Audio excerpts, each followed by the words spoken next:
Break के बाद एक बार फिर आपका इस्तकबाल करते हैं। तो 7 रियासतों की 51 सीटों पर आज वोटिंग हो रही है और 7 रियासतों की 51 सीटों की हम समझने की कोशिश कर रहे हैं। जो वीआईपी सीट्स हैं उसे भी समझने की कोशिश कर रहे हैं। अगर बात राजस्थान की कर ली जाए तो राजस्थान के 2014 के नतायज मैजिक वाल पर आप देख रहे हैं। बीजेपी के खाते में 25 की 25 सीटें गई थी और इस बार जो 5वें फेज के तहत यहाँ पर इंतखाबात हो रहे हैं, 12 सीटों पर ये इंतखाबात हो रहे हैं। कांग्रेस को एक भी सीट नहीं मिली थी और इस दूसरे मरहले और आखिरी मरहले के तहत आज 5वें फेज के तहत यहाँ पे इंतखाबात हो रहे हैं। इस हवाले से जानने की कोशिश करेंगे, रुख करेंगे राजस्थान का और हमारे साथ हमारे नुमाइंदे सीकर से अरबाज जुड़ चुके हैं। अरबाज, सीकर हम जानते हैं कि जाट अक्सरती इलाका है, ऐसे में वहां का सियासी इक्वेशन क्या कुछ बनने वाला है ये बताइएगा और साथ ही साथ ये बताइएगा कि इस वक्त क्या वोटर्स की तादाद पोलिंग बूथ पर मौजूद है। और तीसरा सवाल ये कि अब तक वोटिंग फीसद क्या कुछ रही।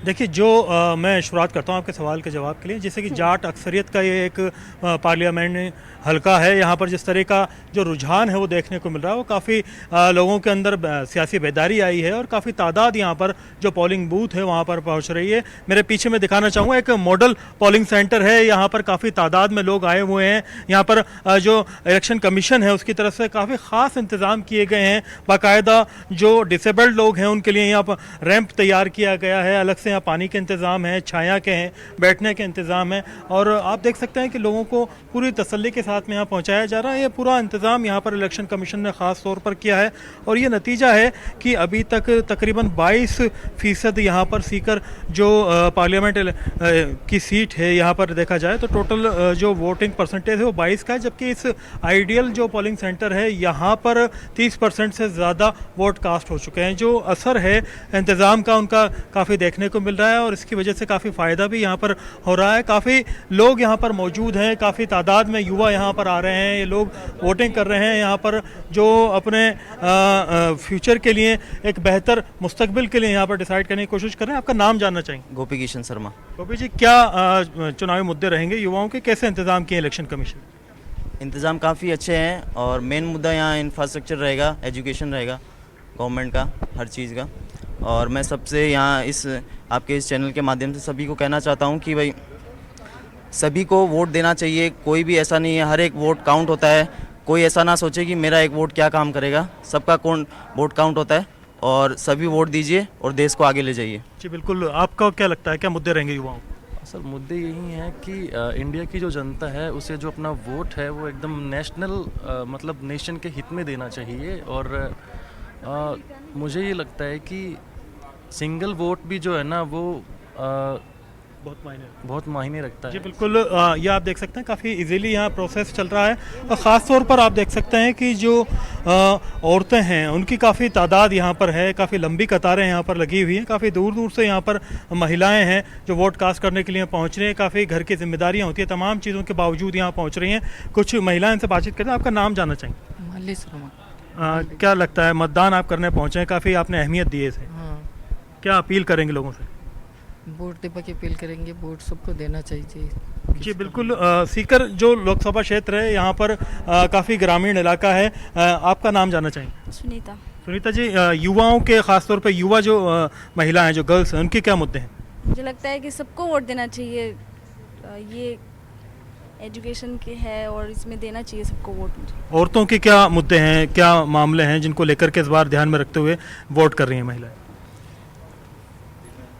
शिक्षा है, सुरक्षा है। हाँ, शिक्षा सुरक्षा जो भी है वुमेन्स।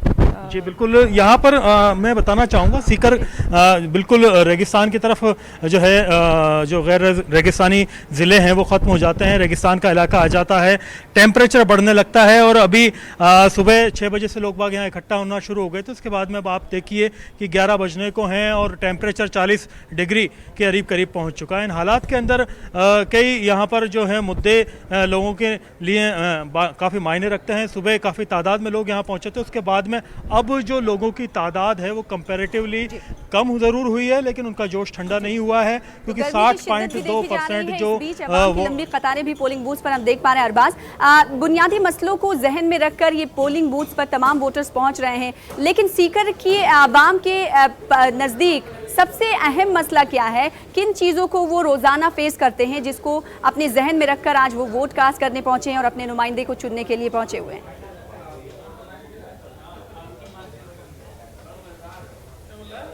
में शुरू से देखा जा रहा है कि पानी एक बड़ा मुद्दा रहा है। कुंभाराम लिफ्ट योजना को लेकर के काफ़ी यहाँ पर बवाल हुआ था, ट्रेनों का ठहराव है, यहाँ मेडिकल कॉलेज की डिमांड थी, सीकर को एजुकेशन सिटी बनाने की कोशिश थी। कुछ लोगों से और बातचीत करते हैं मुद्दों को लेकर के, क्या चुनावी मुद्दे यहाँ रहने वाले हैं, लोगों से बातचीत करें। आपका नाम बताइए। जी राजेंद्र सर। राजेंद्र जी, क्या मुद्दे रहेंगे जिसे जहन में रखते हुए आप लोग आज मतदान केंद्र पहुंचे? जी, शिक्षा, रोजगार, देश का विकास।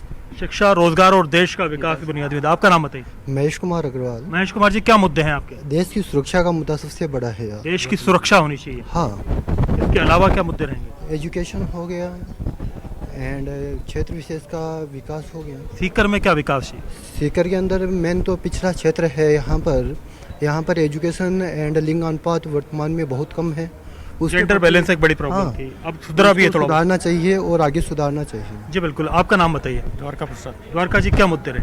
मुद्दे सर जी, ये जो महिलाओं की सुरक्षा है ये सब होनी चाहिए। सीकर में काफ़ी जो महिलाओं से जुड़े अपराध हैं वो काफ़ी ज़्यादा होते हैं। हाँ, तो उन पे थोड़ा ध्यान देना चाहिए, उन पे लगाम होनी चाहिए। आपके क्या मुद्दे रहे? सर, हमारा मुद्दा है कि रोज़गार के साधन यहाँ पे बढ़ने चाहिए, यहाँ पे फैक्ट्रियाँ वगैरह है, यहाँ पे लगनी चाहिए, लोगों को रोज़गार ज़्यादा से ज़्यादा मिले।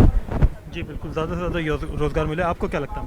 सर, शिक्षा, स्वास्थ्य बहुत ज़रूरी चीज़ें और इनका जीडीपी में इनका बहुत ज़्यादा अंशदान होना चाहिए, ये महत्वपूर्ण बातें हैं सर। और लोकल मुद्दे और राष्ट्रीय मुद्दे, इन दोनों में कितना फ़र्क है और कितनी अहमियत, और एक तरह से परसेंटेज अगर डिवाइड करें राष्ट्रीय मुद्दों को और स्थानीय मुद्दों को, कितना कितना वेटेज दे रहे हैं? सर, इसमें 50-50 का ही मानूंगा मैं तो, क्योंकि राष्ट्रीय मुद्दे भी महत्वपूर्ण हैं तो लोकलिटी तो सीकर की हम बात कर रहे हैं दोनों और चीजें अवामी बहुत मुद्दे मायने कहीं ना कहीं इंतखाबी मुद्दे हुए बनते हुए नजर आ रहे हैं। ये साफ हो जाती है कि यहाँ पर दो खिलाड़ियों को मैदान में उतारा गया है। बीजेपी की जानिब से राज्यवर्धन सिंह राठौर मैदान में है, तो वहीं कांग्रेस की जानिब से भी एक खिलाड़ी को मैदान में उतारा गया है। ऐसे में ये दिलचस्प मुकाबला होता हुआ दिखाई दे रहा है कि पूरी की पूरी सीटें जो बीजेपी के खाते में गई थी पांचवें मरहले के तहत, दूसरे मरहले के तहत पांचवें फेज में जो इंतखाबात हो रहे हैं 2014 में, क्या इस बार भी बीजेपी की जीत दर्ज होती है? वहां से नहीं। अरबाज, एक बार फिर से आपके पास आना चाहेंगे। हमने ये देखा है कि ट्रेंड जो कहते हैं 2014 में जिस तरीके से मोदी लहर थी और उसके बाद पार्लिमानी इंतखाबात हमारे सामने है, लेकिन अगर असेंबली इंतखाब की बात करें तो ये ट्रेंड तमाम रियासतों में बनता आया है कि जिसकी सरकार असेंबली में होती है उसी की ज़्यादा सीटें पार्लिमानी इंतखाब में भी आती हैं। क्या लगता है कि राज्यवर्धन सिंह राठौर जिस तरीके से रूरल सीट से एक बार फिर से उम्मीदवार बनाए गए हैं, MP भी हैं यहाँ पर सिटिंग से, क्या लगता है तस्वीरें क्या कुछ हो सकती हैं? देखिए, जो तस्वीर है, जो जयपुर रूरल की सीट है जिसमें राज्यवर्धन सिंह राठौड़ हैं जो कि मरकज़ी हुकूमत में वज़ीर भी रहे हैं और अभी काफ़ी जी जान उन्होंने झोंक रखी है क्योंकि वो ओलंपिक खेल करके आए हैं मुल्क की तरफ से। वहीं पर कृष्णा पूनिया यहाँ पर मैदान में है कांग्रेस की तरफ से, जो खुद ओलंपिक खेल करके आई हैं। दो खिलाड़ी आमने सामने हैं और कृष्णा पूनिया के साथ में एक पहला जो उन्हें फ़ायदा हुआ है वो तो ये कि कंपेरेटिवली जो 2014 में लहर का इम्पैक्ट था वो अब देखने को नहीं मिल रहा। वो असर काफ़ी हद तक यहाँ पर कम हुआ है, लेकिन जो इलाका है वो काफ़ी जाट अक्सरियत वाला है, जो उससे काफ़ी जो तरह से देखा जाए जो जातिगत समीकरण हैं, जो इक्वेशंस हैं, वो कृष्णा पूनिया के हक में बनी है। लेकिन जो मेहनत शुरू से इसमें राज्यवर्धन सिंह राठौड़ ने की है वो काबिल तारीफ है, क्योंकि उन्हें पता था कि जिस तरह के समीकरण बदलेंगे, हालात बदलेंगे, सीट को जीतना बहुत मुश्किल रहेगा। क्योंकि 2014 में राजस्थान से कांग्रेस का पूरी तरह से सुपड़ा साफ हो गया था, 25 की 25 सीटें हाथ से निकल गई थी। उससे पहले भी ये ट्रेंड रहा है कि जिसका असेंबली इलेक्शन में यहाँ पर दबदबा रहा है वो दबदबा पार्लियामेंट इलेक्शन में कायम रहा है। लेकिन जो वापसी कांग्रेस की होनी चाहिए 25 सीटों पर, उनकी हुकूमत राजस्थान में वापस आई है, तो वो कहीं ना कहीं उतनी मजबूत नहीं दिख रही है जो कि लहर उन्होंने 4 राज्यों में इलेक्शन जीतने के बाद में बनाई थी। वो बरकरार अगर रहता तो शायद नताइज और बेहतर हो सकते थे। लेकिन अभी जिस तरह का रुझान और जो वोटर्स की सोच देखने को मिल रही है उसमें लहर का असर कम है, लेकिन मुद्दे राष्ट्रवाद के और राष्ट्रभक्ति के और देश के मुद्दे होने की वजह से लोग काफ़ी हद तक तवज्जो दे रहे हैं उन कैंडिडेट्स को जो कि अभी हुकूमत में रहे। उनके खिलाफ एंटी इनकम्बेंसी भी उतनी डेवलप नहीं हो पाई है कंपैरेटिवली पिछली हुकूमत में जितना कांग्रेस के खिलाफ थी।